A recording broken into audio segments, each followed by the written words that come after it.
मैं एक गृह प्रवेश की पूजा में गया। पंडित जी पूजा करा रहे थे। पंडित जी ने सबको हवन में शामिल होने के लिए कहा और सबके सामने हवन सामग्री रख दी गई। पंडित जी मंत्र पढ़ते गए और कहते गए स्वाहा। लोग चुटकियों से हवन सामग्री लेकर अग्नि में डाल देते। गृह मालिक को स्वाहा कहते ही अग्नि में घी डालने की जिम्मेदारी सौंपी गई। हर व्यक्ति थोड़ी सामग्री डालता, इस आशंका में कि कहीं हवन खत्म होने से पहले ही सामग्री खत्म ना हो जाए। गृह मालिक भी बूंद बूंद करके घी डाल रहे थे।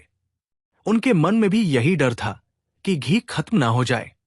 मंत्रोच्चारण चलता रहा, स्वाहा होता रहा और पूजा पूरी हो गई। सबके पास बहुत सी हवन सामग्री बची रह गई और घी तो आधा से भी कम इस्तेमाल हुआ था। हवन पूरा होने के बाद पंडित जी ने कहा, आप लोगों के पास जितनी सामग्री बची है उसे अग्नि में डाल दे। गृह स्वामी से भी उन्होंने कहा कि आप इस घी को भी कुंड में डाल दे।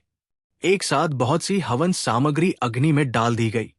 सारा घी भी अग्नि में डाल दिया गया। पूरा घर धुएं से भर गया। वहां बैठना मुश्किल हो गया। एक एक करके सभी कमरे से बाहर निकल गए। अब जब तक सब कुछ जल नहीं जाता, कमरे में जाना संभव ही नहीं था। काफी देर तक इंतजार करना पड़ा। सब कुछ स्वाहा होने के इंतजार में मेरी कहानी यही रुक जाती है।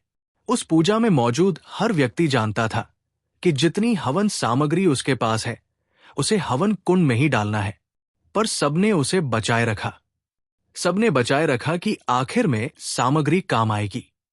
ऐसा ही हम करते हैं। यही हमारी फितरत है। हम अंत के लिए बहुत कुछ बचाए रखते हैं। जिंदगी की पूजा खत्म हो जाती है और हवन सामग्री बची रह जाती है।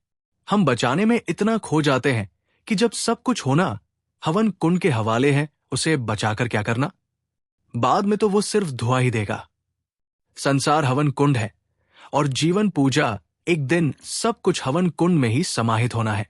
अच्छी पूजा वही है जिसमें हवन सामग्री का सही अनुपात से इस्तेमाल हो। जय श्री राधे।